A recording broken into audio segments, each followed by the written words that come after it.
Alemany game again, and let's show this one. Eric's going to come on. Let's make sure everything's working for him because Can you hear me over there? yeah. All right, there we are.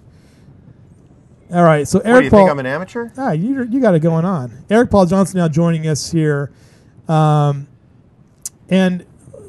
let's just say that I was referencing this earlier, and let's just say. Oh, by the way, folks, Murrieta Valley beat Roosevelt. So not a totally great night for the Big Eight, but a pretty significant night for the Big Eight.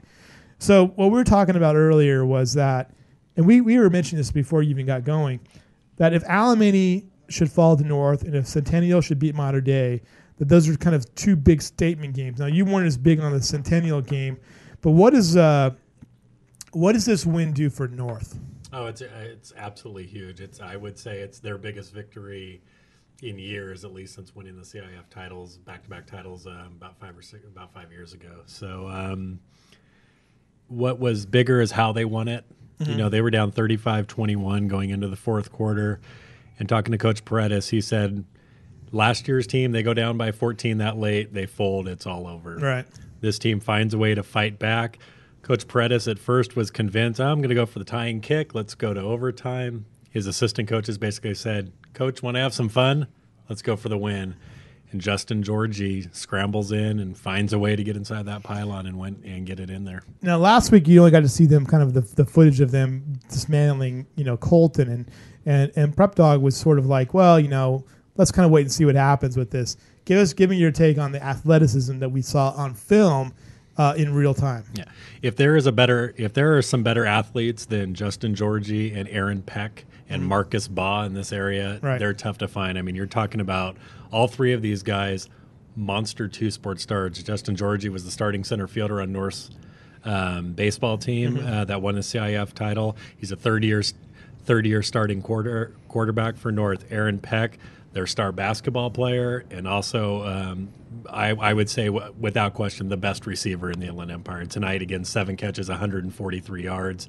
And Marcus Baugh, and Peck also had 2 sacks on defense. Marcus Baugh, the tight end, also a basketball star, had 2 sacks, including one key one late. So, I mean, it is unbelievable, the athleticism. That's not mentioning Denzel Foster, who ran for over 100 yards and 3 touchdowns tonight. So, the thing I'm amazed at Justin Georgie, we have his name right because you had it right last week and we had it wrong. Mm-hmm. But he just seems so calm. Making just one big throw. Of course, he's got weapons all over the field, though. Yeah, and what's amazing, he did not, talk to Coach Paredes. I think even Georgie would admit he did not have the best game tonight. I mean, he started off very slow, was making some passes weren't quite there, but that last drive, he just comes up big, completes all 3 passes, and I'm not sure if we have the play. He's scrambling, about to get sacked. He's a left-handed quarterback. He puts the ball in his right hand and flings it 10 yards for a first down to Marcus Baugh. So just kind of that example of that athleticism that he can, make a play like that. And he also had runs of 26 and 14 yards on that final drive. So 40, he accounted, I believe, for 60 of the 70-something yards in that final drive. Unbelievable. And then he gets the winning 2-point conversion. So, but I mean, like I said, it's big. This gives them so much confidence. Talking to Aaron Peck after the game, he even says, we feel we can win it all. This is a game that proves, we just took out a Pac-5 powerhouse, a team that was, a Pac-5 semifinals last year, was 12-0 up until that point that they lost. And barely losing to Servite, and they hung toe-to-toe, and they found a way to win in the end. And that was a team, probably saw some big plays from Stephen Mitchell over at Alemany, 2 83-yard touchdowns. But their defense comes up big in the end and finds a way to cover Mitchell and make sure not to get beat again. So definitely a huge win for North. So North now gets to go on the road to play Kaiser, who's now reeling after a huge loss to Cajon, 52-7. Then they open up Big 8 play on the 30th against Corona on the road. Then they have on the road at Centennial. So, I mean, that's going to be one that everyone's going to be marking on their calendar. Obviously, you can't look past any of these teams.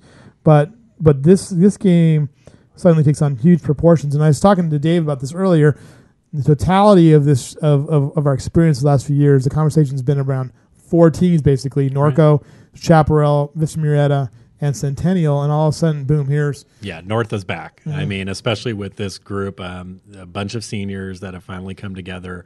They've grown, they've matured, And, talking to Dean Harrington over at Alemany, he basically says the difference is, difference is you see Mark Paredes' influence back in that program. And he's, first year back, there were some struggles, but he definitely has a great and talented coaching staff over there. He's one of the best offensive minds, in high school football. And, they were able to come up with some big plays. And, you got to sit there and say, North is no longer. Everyone said North was the big wild card. Right. What to expect from them. Now we know what to expect from them. They are a legitimate power program right now.